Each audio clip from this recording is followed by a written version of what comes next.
back home, we've got a big focus on the final two parliamentary sitting weeks. The challenges for the government are a couple of key ones, energy and IR. First on energy, I've seen you've made a number of very strong comments on where the government is at the moment on the energy price shock. The Prime Minister is not ruling out, as you heard a bit earlier with Andrew Clennell, he's not ruling out a cap on gas prices. You warn against heavy intervention in the market. Would a cap amount to heavy intervention in the market, in your view? Well, Kieran, what we've seen over the last few weeks since the budget is a thought bubble most days. The Treasurer's been talking about a price cap, export controls, he's talking about a super profits tax, that would be distributed somehow. The fact is that the government went to the election and promised on 97 occasions that they would reduce people's power bills by $275. And people expected that plan to be laid out in the budget. Don't forget the budget was only a few weeks ago, and there was no plan in that budget. So Australian families and businesses at the moment are really, I think, quite bewildered by the fact that in the budget, all it spoke about was that after 2 years of Labor in government, when they've introduced their policies, electricity prices are projected to go up by 56% and gas prices by 44%. And if you start applying a tax, well, the tax is just passed on to consumers. And as you saw a couple of weeks ago, the Japanese Prime Minister specially came out to see our Prime Minister in Perth, and the sole reason for that visit was to get assurances that there wouldn't be any disruption to the exports to Japan. South Korea has sought the same assurances, and our other trading partners. And the trouble is that Labor always gets it wrong on the big economic calls. It happened in the Whitlam years, it happened in the Hawke-Keating years, it certainly happened in the Rudd-Gillard years, and you've got Chris Bowen and Jim Chalmers, who are two huge characters within the Rudd-Gillard years, who are now trying to design a system. If you disrupt investment, not just into the mining sector, it will spread across other parts of the economy, and that sort of sovereign risk ultimately will be paid for by consumers. So more supply is needed in the system. You certainly need more gas. If you've got huge demand for gas, you can't restrict supply like the government's doing at the moment. They funded environmental activists in the budget to help defeat some of these projects coming online. And the best thing the government could be doing at the moment is working with the industry to expedite some of the applications that are there to get that supply into the system as quickly as possible.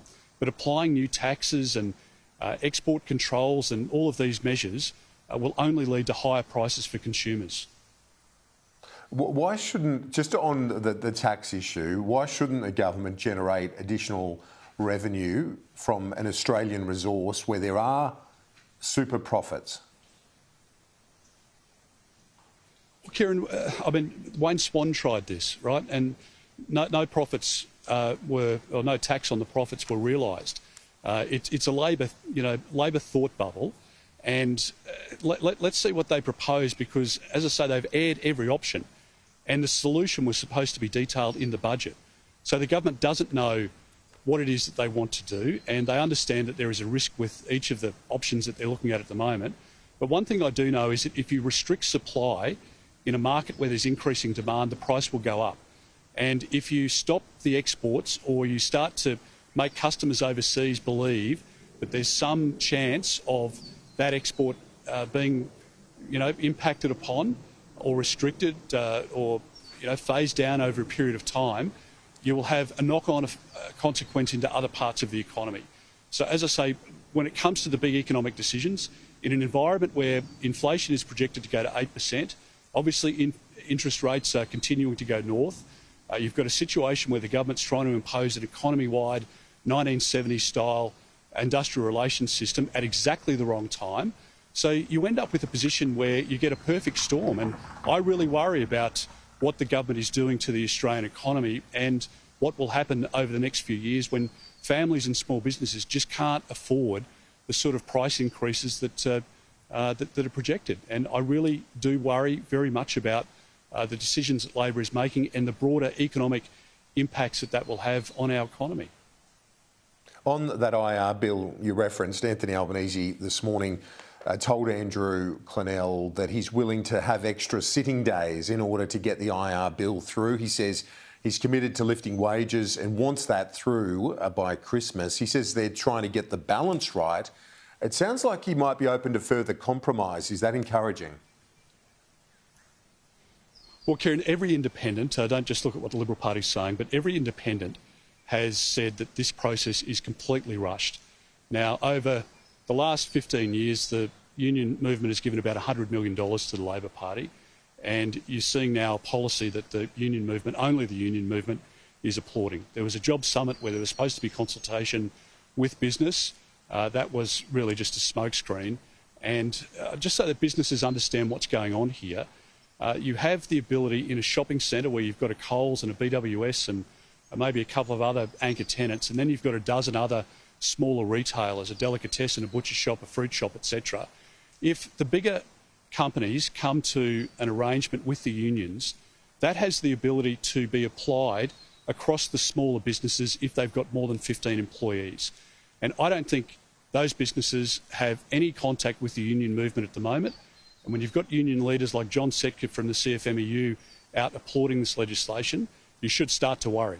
And I think that's exactly what David Pocock, the other independents, are doing. They realise that there is a very significant negative impact on small businesses economy-wide, and the multi-employer bargaining arrangements are just the start of this bad bill. So I think we should apply a lot of scrutiny, and the bill should be voted down.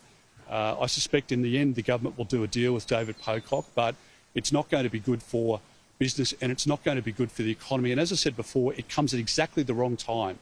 If you've got businesses paying double-digit interest rates, you've got inflation at 8%, talk of a deep recession in the United States and in the United Kingdom, elsewhere around the world, over the next couple of years it is going to be difficult, and the government should be trying to help people out of a bad situation, not making a bad situation worse. Finally, John Howard told Paul Kelly in The Australian yesterday that he'd advise against a free vote like that in the 1999 Republic referendum. He says, I would counsel the coalition against having a free vote. That's in relation to the constitutional referendum on an Indigenous voice. What's your response to the advice from Mr Howard? Well, Kieran, no, we've laid out a process, and that process is for our party room to remain sacrosanct, and we'll have a discussion within the party room as to what the next step will be. And that's an important process for us. At the moment, it's difficult to have this conversation because the key elements are still missing. And there are many Indigenous leaders, particularly in regional areas that I've spoken to over the course of the last month or so, who don't even know what the voice means.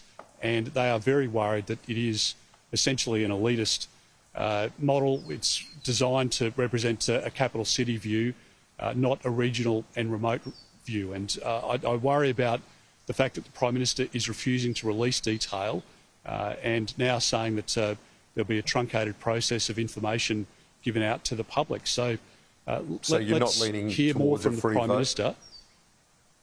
Well, as I say, that'll be a decision for the party room, and that's the process that we've laid out. We'll have that discussion at the appropriate time. But at the moment, people have got very significant reservations, and understandably so. And just being told that there's nothing to see here, I mean, they can't answer the basic questions at the moment. And I think that's why there's a lot of rising anger within the Indigenous community, because the government sort of put this issue out there and they haven't contributed anything to the public debate or answering reasonable questions that Australians would have. Every one of us wants to see conditions improved in Indigenous communities. I've called on the Prime Minister to hold a Royal Commission to the Northern Territory and what's happening there at the moment, where it's unconscionable behaviour resulting in children being sexually and physically abused.